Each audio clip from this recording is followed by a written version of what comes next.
Greetings everyone, my name is Tristan Danielo and in this video I will explain 6 topics that me and my friend have been learned about it in advanced grammar. So it's about comparative and superlative, combining words, infinitive and informed verbs, reported and direct speech, conditional sentence, and discourse mark.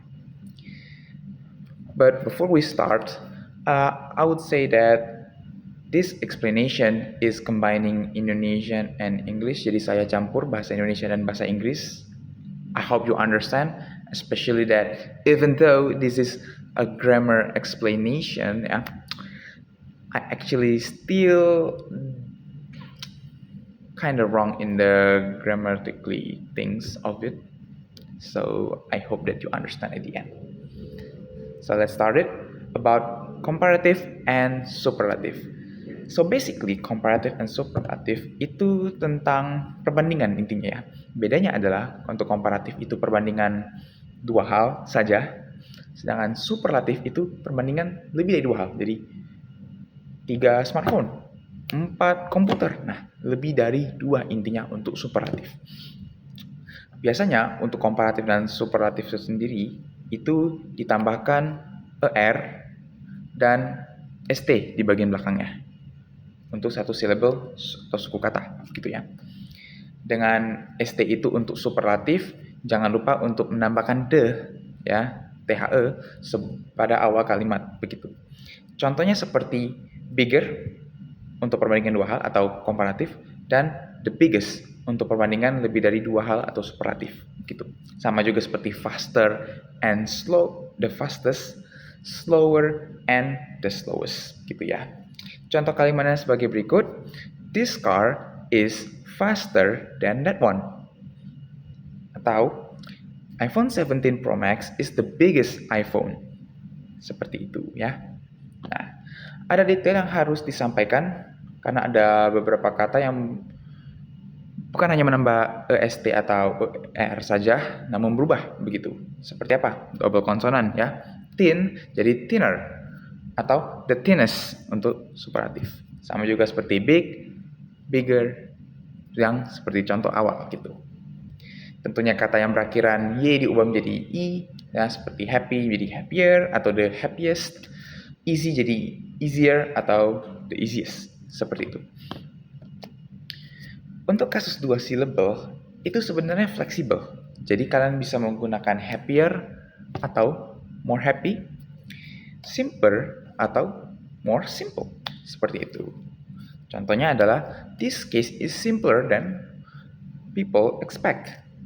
Atau, this case is more simple than people expect. Jadi, untuk 2 syllable atau 2 suku kata, ya, simpler, happy, seperti itu fleksibel, begitu ya.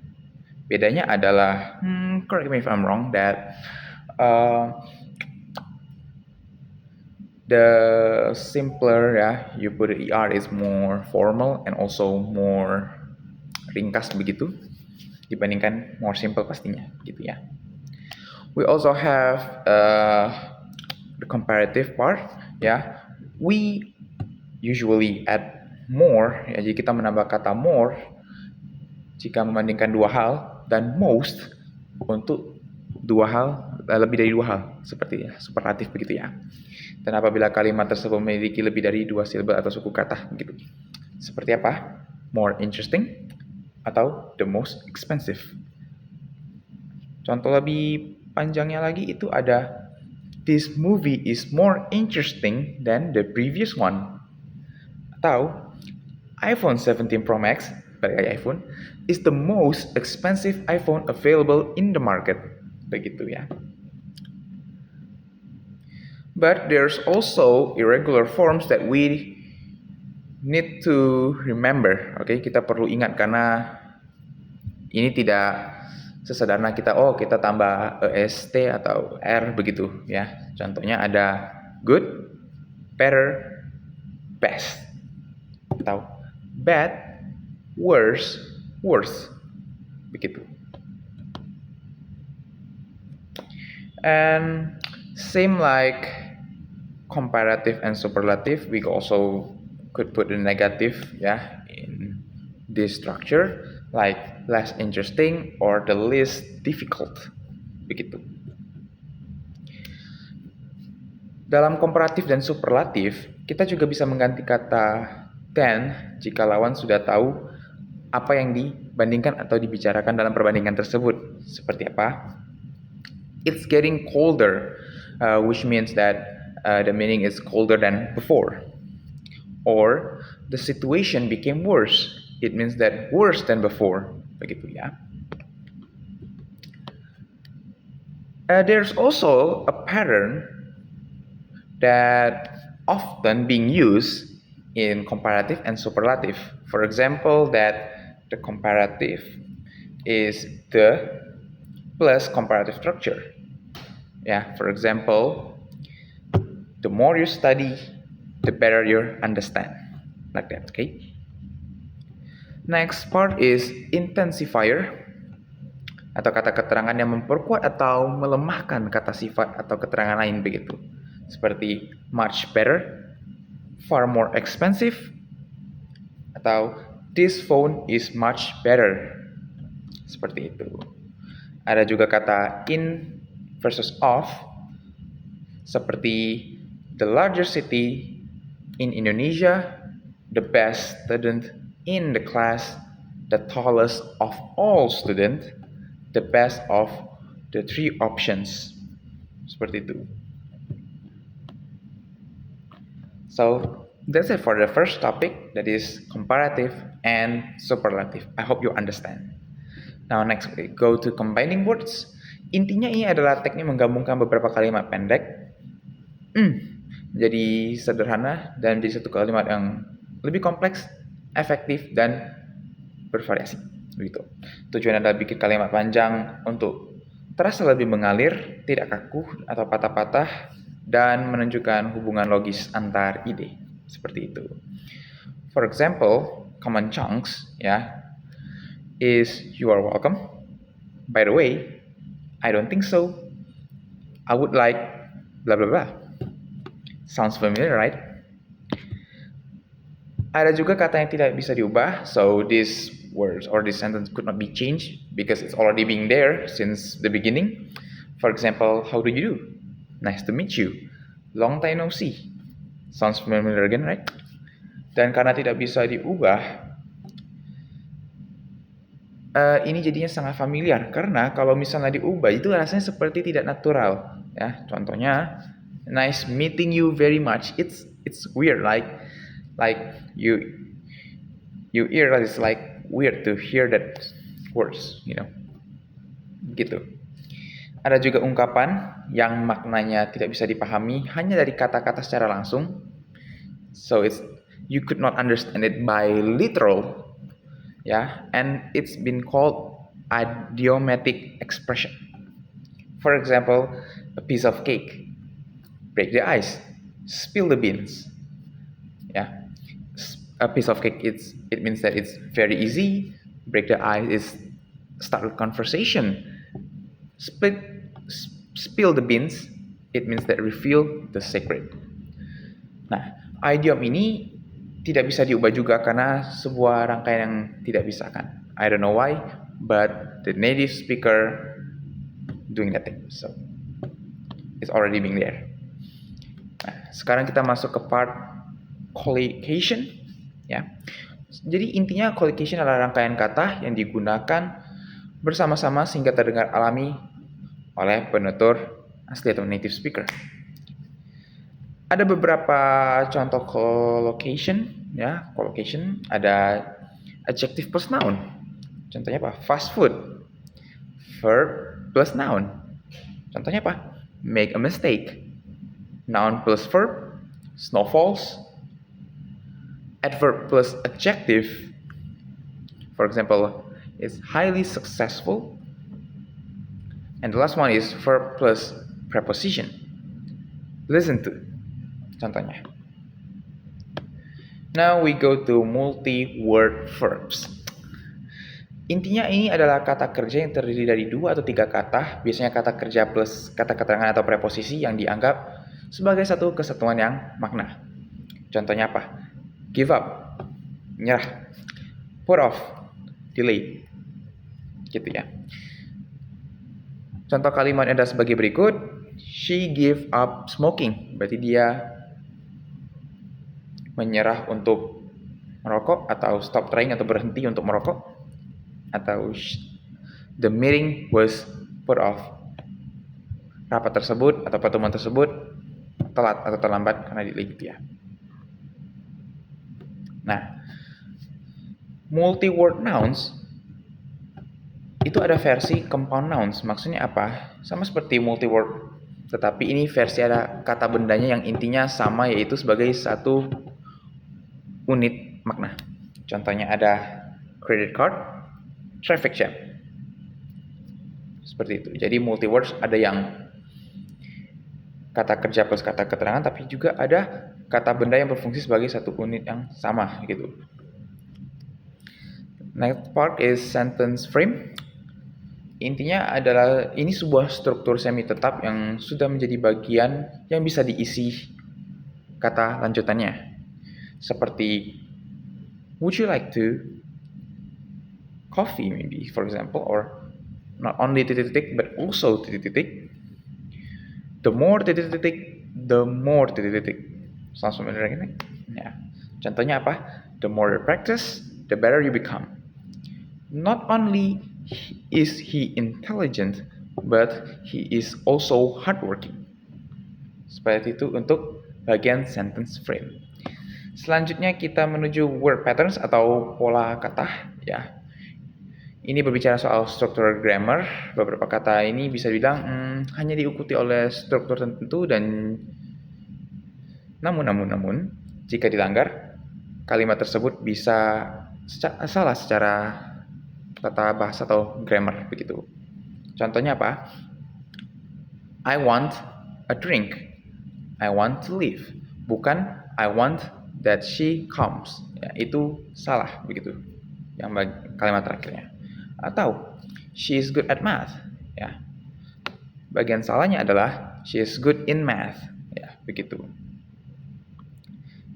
Bagian interested seperti I am interested in learning. Bagian salahnya adalah I am interested to learning, begitu. Kita masuk ke kata intensifier, ya, intinya ini adalah kata keterangan yang memperkuat atau melemahkan satu sifat atau keterangan lain. Seperti much better, far more expensive, this phone is much better. Dan terakhir, ada kesalahan atau beberapa kesalahan, ya, the wrong things that we do some mistakes, ya, obviously. Like, it's because of the student often overgeneralize or translate directly. Seperti make a homework, yang harusnya do homework. Atau discuss about the problem, yang seharusnya discuss the problem, begitu. Nah, berhubungan sama kata collocation, ada dalam akademik tulisan seperti conduct research, draw a conclusion, provide evidence, raise an issue. Seperti itu. So that is about combining words.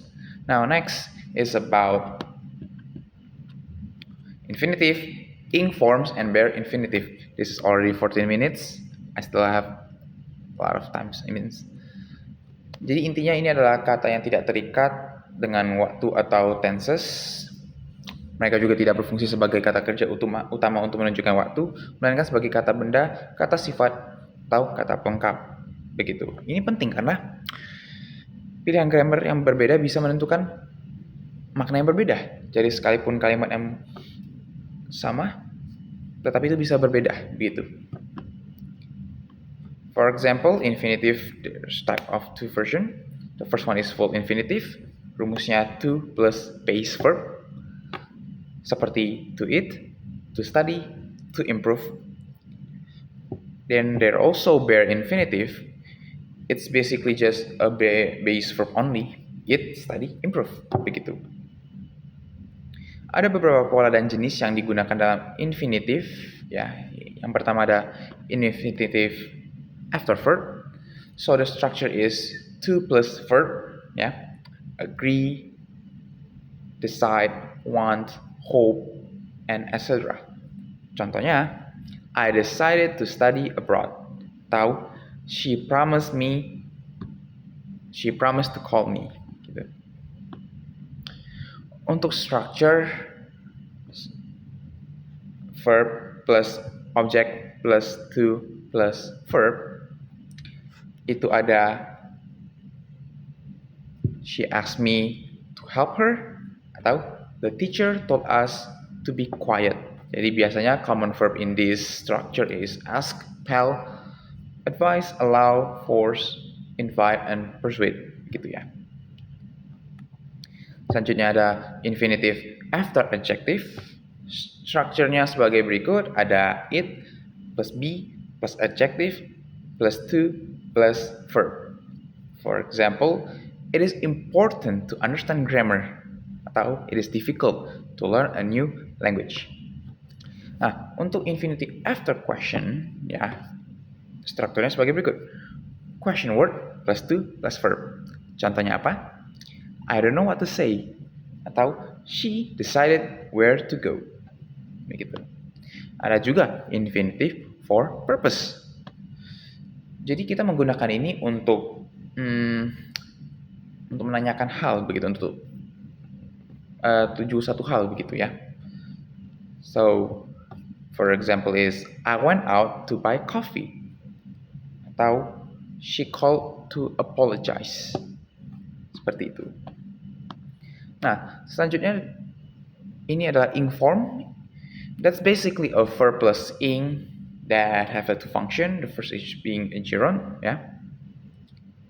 Second is being a present principle, atau bagian dari kata kerja atau kausa, begitu.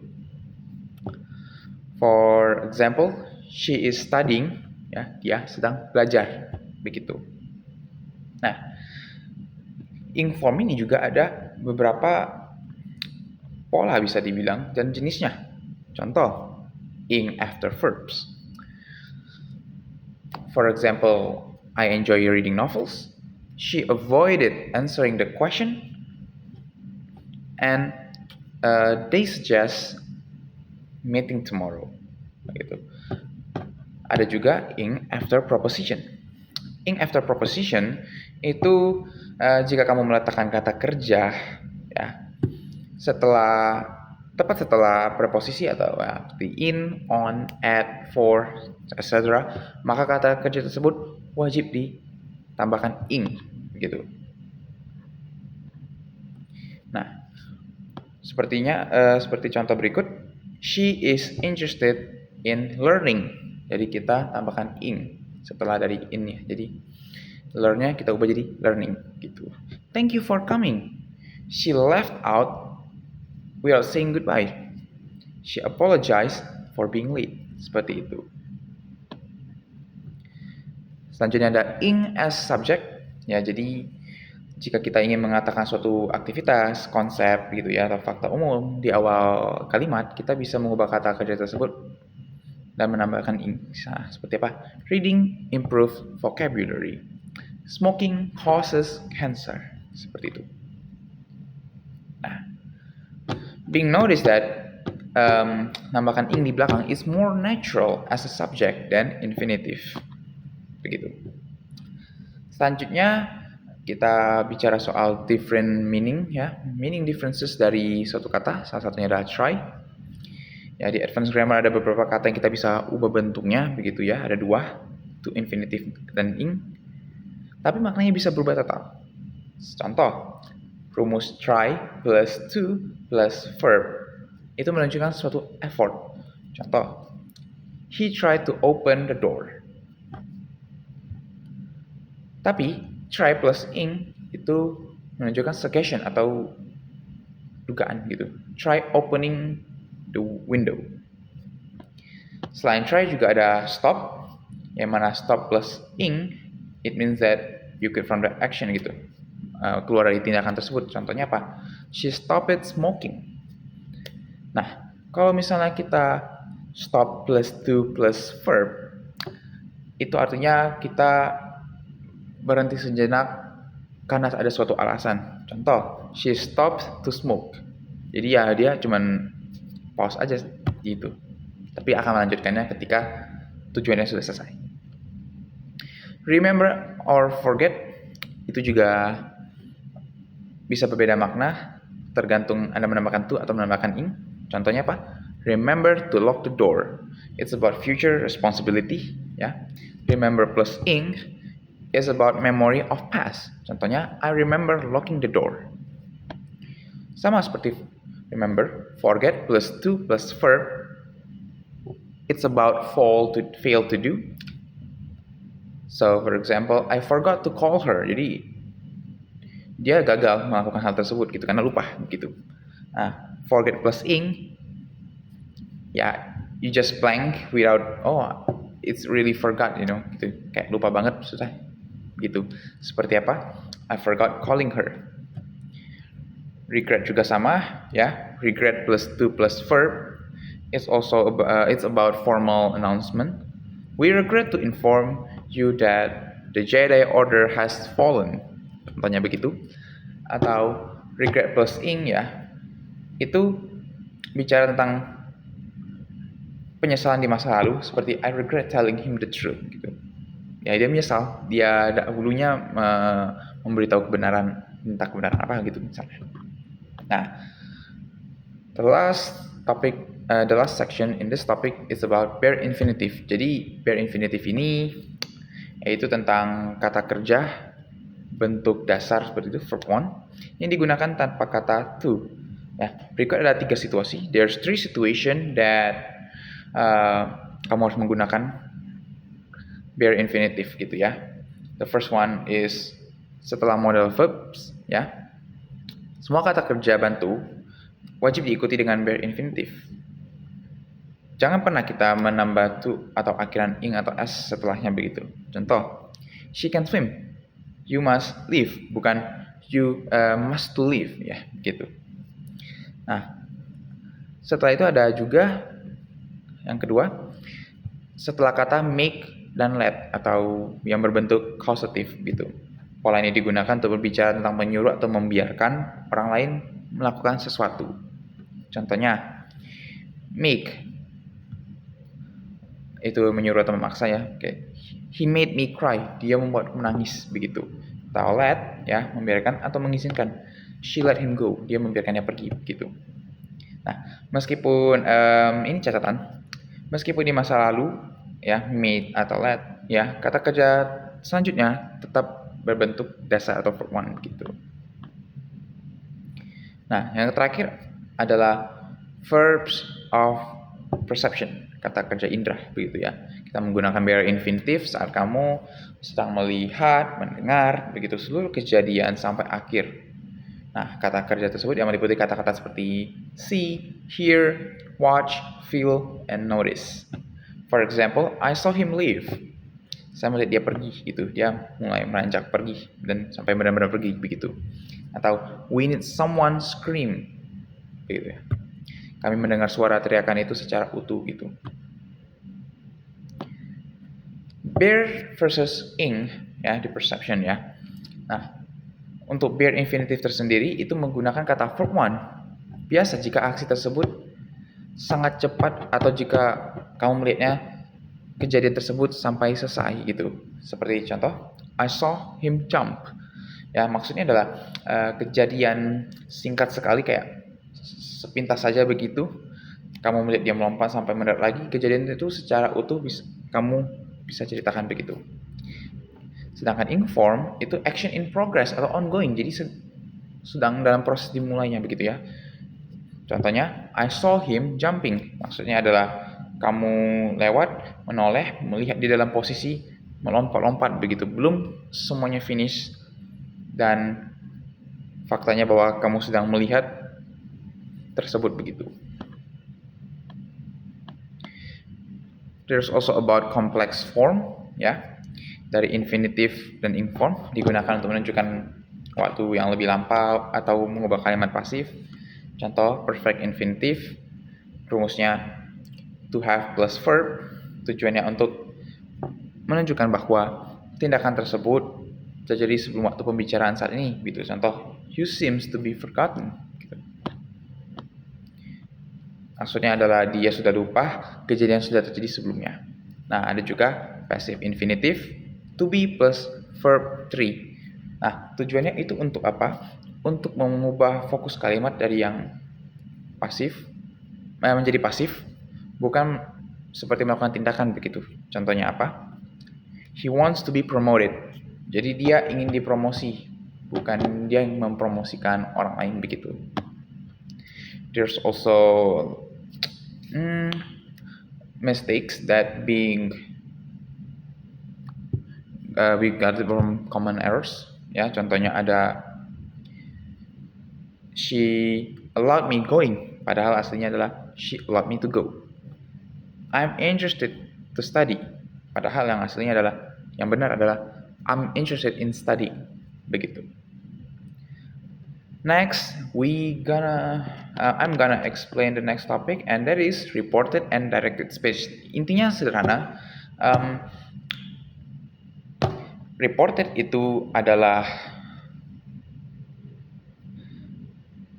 yang terekam atau yang dilaporkan. Direct speech itu yang menggunakan tanda petik seperti itu ya, gitu. Nah, ini penting karena pembuatan tersebut itu dapat memberikan perubahan terkait waktu, tempat, dan orang, begitu. Let's talk about key consideration first, ya, perubahan kata kerja, begitu. Perhatikan ini contohnya. Untuk direct, I'm tired. Gunakan am karena dia sedang berbicara sekarang. Begitu. Reported, begitu ya. She said she was tired. Menggunakan was karena kamu melaporkan kejadian sebelumnya, begitu. Nah, perubahan kata juga perlu diperhatikan, perubahan kata ganti. Jadi ketika kamu menceritakan orang lain, subjeknya harus berubah. Misalnya di gambar itu katanya I, ya, dia harus berubah menjadi she, gitu. Karena kita tidak mungkin bilang kan, she said I'm tired, begitu. Artinya jadi kita yang capek, bukan dia yang capek, begitu. Context also matters, ya, because is it the statement is right or is it real? For example, that I live in Jakarta, gitu. Dan sampai sekarang dia masih tinggal di sana, gitu. Nah, kita boleh tetap menggunakan present. She said she lives in Jakarta. Begitu. Oke. Let's go to the main topic. What is direct speech? Ya, poin utamanya ini adalah menyampaikan kata-kata yang persis sama seperti yang diucapkan si pembicara, begitu. Contoh direct speech. I feel angry and empty in my stomach. Tanda petik. He said. Gitu. Biasanya dia ini digunakan untuk oleh hal-hal yang berbau fiction atau news report. Nah, he said we are working with the police. Contohnya seperti itu. Nah, sedangkan reported speech itu digunakan saat kita ingin memberitahu inti dari yang dikatakan. Bukan kalimat secara detail, kalimat per kalimat, begitu. That is why reported speech often uses fewer words than the originally said. Contohnya, directnya I'm tired, he said. Reportednya gitu, he said that he was tired, atau he said he was tired.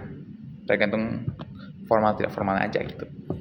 Nah, choosing reported verbs, ya, reported verbs. There's neutral verbs, ya. So this, for example, is that he said that he was ill, atau he told me that he was ill. Begitu. Say and tell are the most common verbs for introducing reported speech. Ya, use it when the person spoken is unimportant or already known. Begitu. Topic verbs. Ya, topic verbs is about discussion and talk about.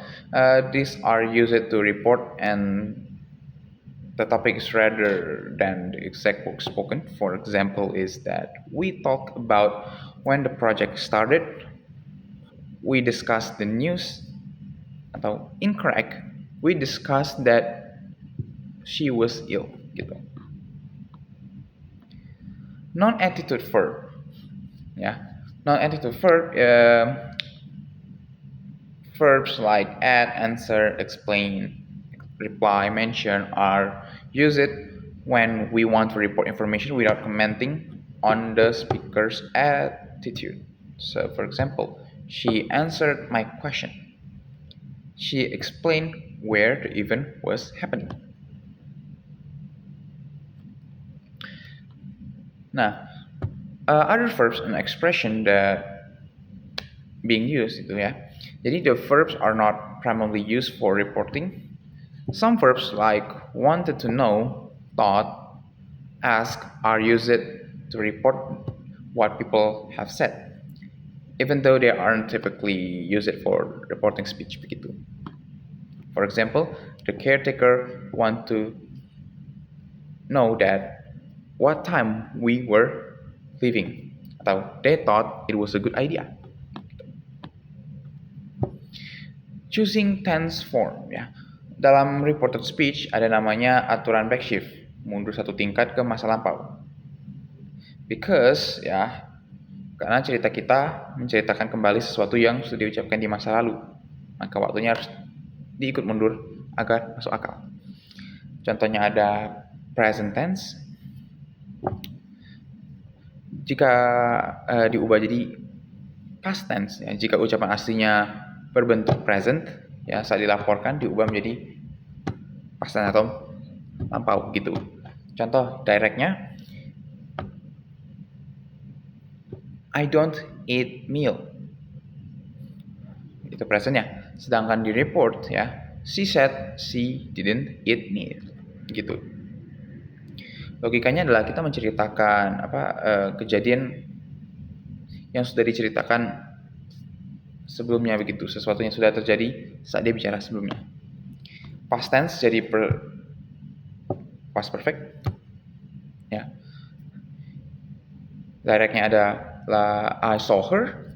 Reportednya he said he had seen her. Gitu. Jadi logikanya adalah dia melihatnya sebelum dia menceritakannya kepadamu gitu.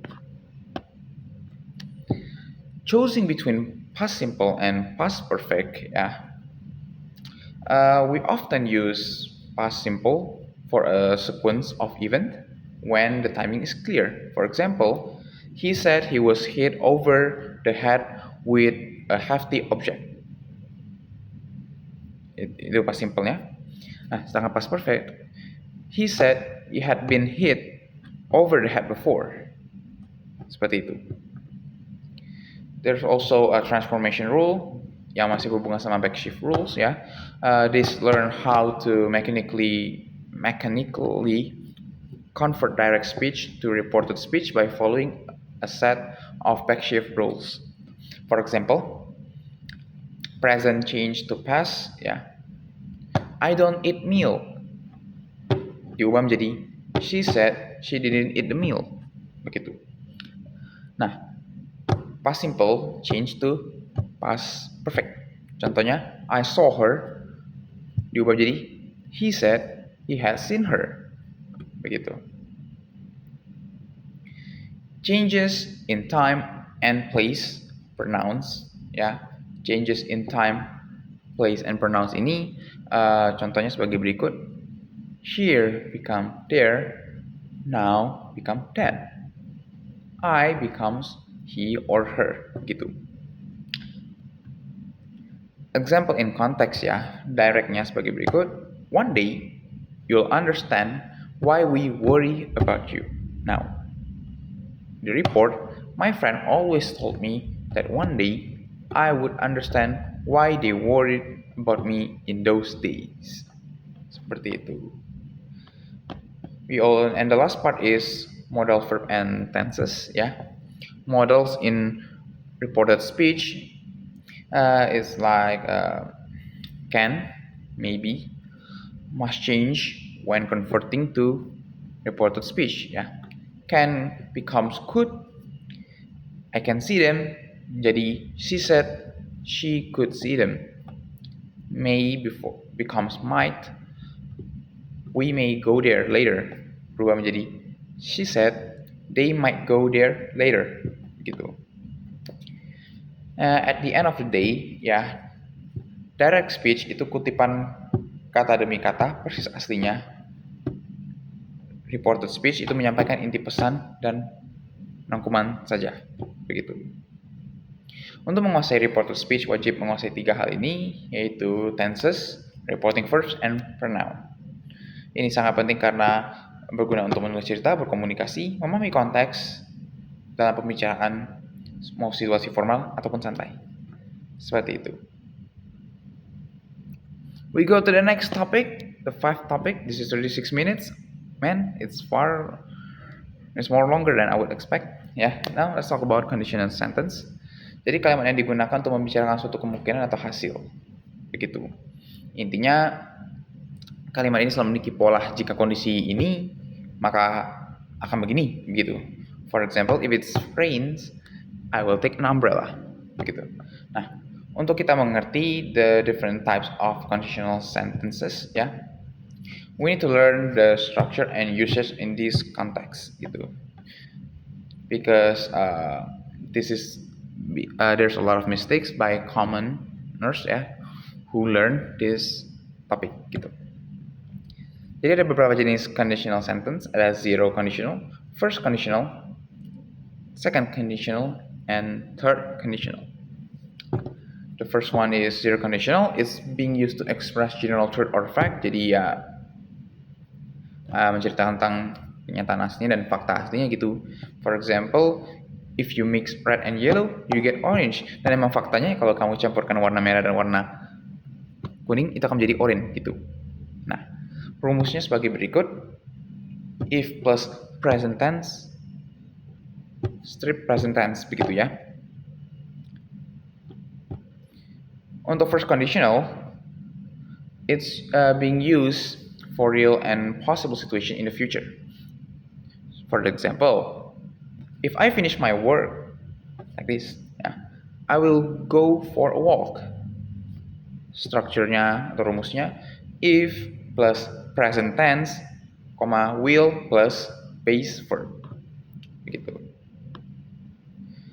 Biasanya first conditional ini digunakan untuk possibility, warning, dan offer.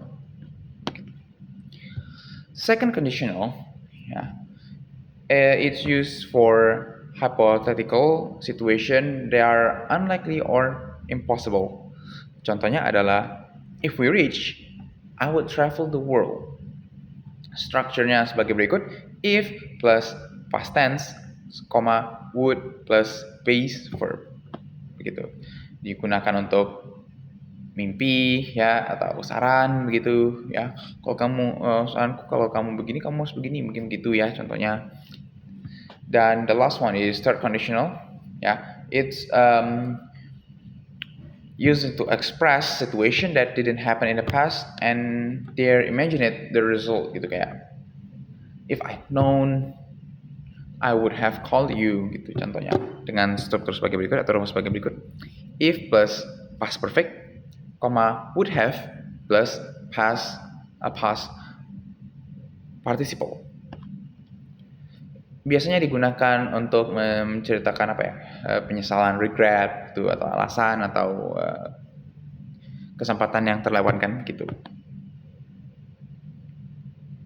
Nah, dia juga ada variasinya, yaitu variation in conditional sentences.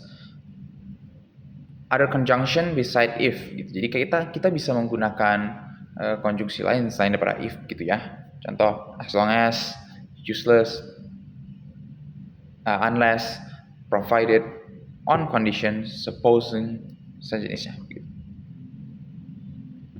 Modal verbs in conditional sentence. Kita tidak harus menggunakan will atau would dalam kalimat pengandaian begitu ya. Kita bisa menggunakan modal verbs lain seperti may, might, atau could untuk mengubah tingkat kepastian atau makna aslinya gitu. Type 1 begitu, kemungkinan. Biasanya kita menggunakan will atau pasti terjadi, tapi jika kamu ragu-ragu atau tidak yakin 100%, gunakan might, may, atau could. Contoh, if you study, you might pass the exam, begitu ya. Type 2 and 3, hayalan atau penyesalan, ini biasanya kita menggunakan would ya, atau akan gitu, tapi we could changing it into the specific meaning gitu.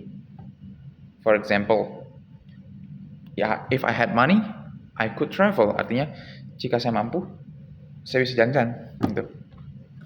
If I had known, I could help you. Nah, kesalahan pemula itu if we using will in the clause ya. If it will rain, I will stay home ya. The correct is if it rains, I will stay home. Seperti itu.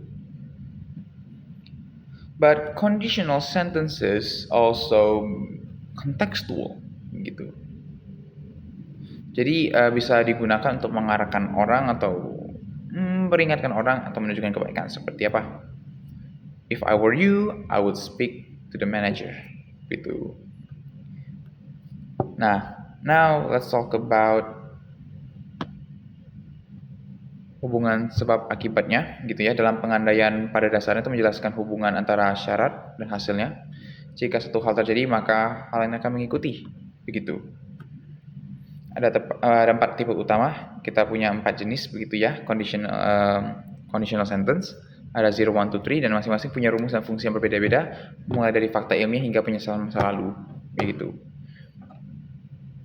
So, now next to the last part, and that is discourse marker. This is 42 minutes.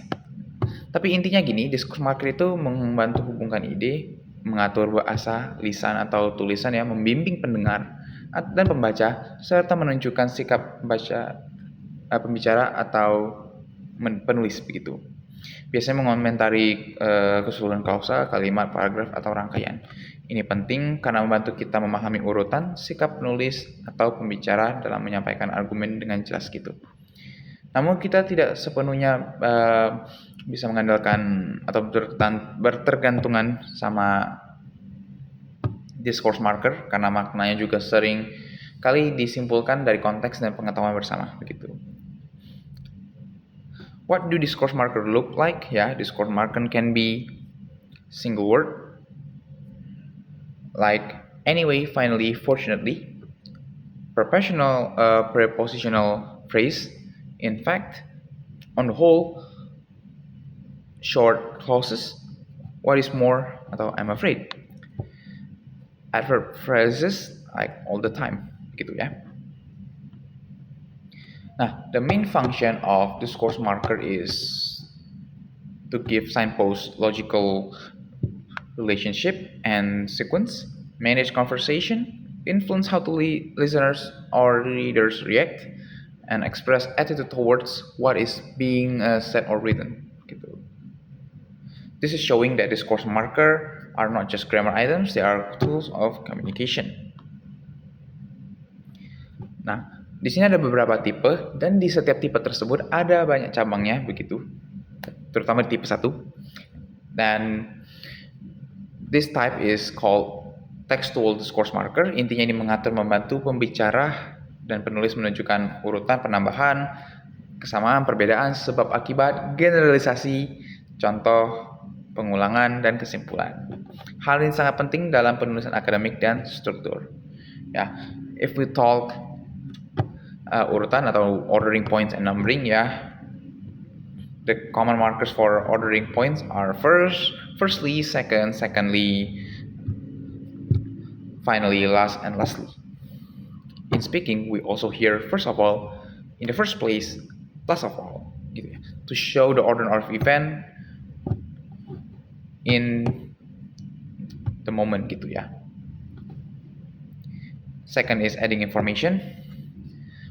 We could use furthermore, in addition, instead, and however, for example, etc. This is useful because it comes before the added point while to usually comes after it. More formal markers such as furthermore and moreover often introduce larger stretches of text gitu. Showing similarity, yeah. It connected idea, we could use similarly, equally, likewise. These markers help avoid repetition and show that the second point resembles the first one. They are useful in comparison, explanation, and academic discussion. Showing contrast. Yeah. To introduce contrast, we could use however, in contrast, in fact, on the contrary, on the other hand, and etc. In speaking, we often hear like although, actually, all the same way, yeah. As a matter of fact, the most frequent general contrast maker is however. Jadi umumnya emang however, begitu untuk menunjukkan kontrasnya gitu. Cause and result. To show cause and result, common markers are so, then. More formally ya, atau lebih formalnya, kita bisa bilang hence, therefore, thus. In speak, we may use as a result or in that case. The most common and general marker is so. Jadi, so adalah yang paling umum dalam menunjukkan sebab dan akibat. Tapi formalnya itu biasanya therefore atau thus gitu ya. Still in the type 1, generalizing and exemplify and restarting. For generalizing, yeah, in general, on the whole, by and large. For example, gitu ya. For giving example, notably, for example, for instance, gitu. For restarting ideas, like in other words, that is, I mean, in a sense. These markers help make explanation clearer and more reader-friendly. Rounding of discussion, yeah. To close discussion or presentation, we can use in conclusion, to conclude, in summary, to summarize, etc. Yeah, these markers are common in formal speaking and writing. They usually introduce a final summary or indicate action arising from the discussion.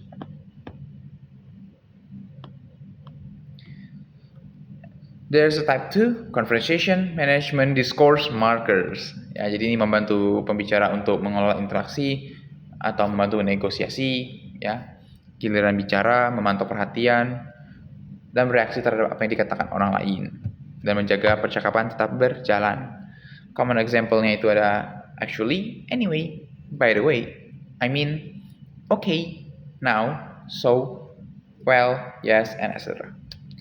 Their meaning is heavily dependent on context, so they should not be taught as fixed formula. Okay? Jadi jangan dipakaikan sebagai titik acuan, tapi harus mengetahui konteksnya terlebih dahulu sebelum digunakan. Contohnya itu ada I mean, ya itu maksudnya apa? Clarifying, showing personal involvement, atau preventing interruption. Anyway, itu menunjukkan returning to the main topic or ending a conversation. Begitu. Type 3, preparatory discourse markers. Ya, preparatory discourse markers is about prepare listeners for something they may not like. Common example like are I'm afraid and sorry. I'm afraid is often used to soften unwelcome information. Gitu. Sorry can be used when disagreeing with someone or criticizing them. So this is important to give a distinction between learners. Often think that sorry is only express apology, but it's not. And the last type is attitude markers. This attitude marker express the speaker's and the writer's interpretation or evaluation. Examples include clearly, miraculously, naturally, obviously, and etc. These markers show viewpoint and stance, which makes them especially useful in persuasive, reflective, and evaluative language. Sentence position and punctuation gitu ya. Most textual and attitude markers can be appear in different positions in a sentence, but the safest rule for learners is to place them before the point they introduce. Some markers, however, usually come after the information they refer to, such as anyway, instead, thought, and to. Yeah, to. In conversation management, some markers usually come at the beginning, while others may come at the end. In the other hand, ya, aku gunakan itu, punctuation depends on how integrated the markers is in context. So learner should notice actual usage in text instead of memorizing the rigid rules. A lot of learners struggle with misunderstanding the meaning of the markers, confusing markers with similar function, using markers in the wrong style or context. So that's it for 6 topics that I explained to all of you. I hope that you enjoy it and you understand what I'm explaining about these topics. And see you in the next video. Bye. Peace.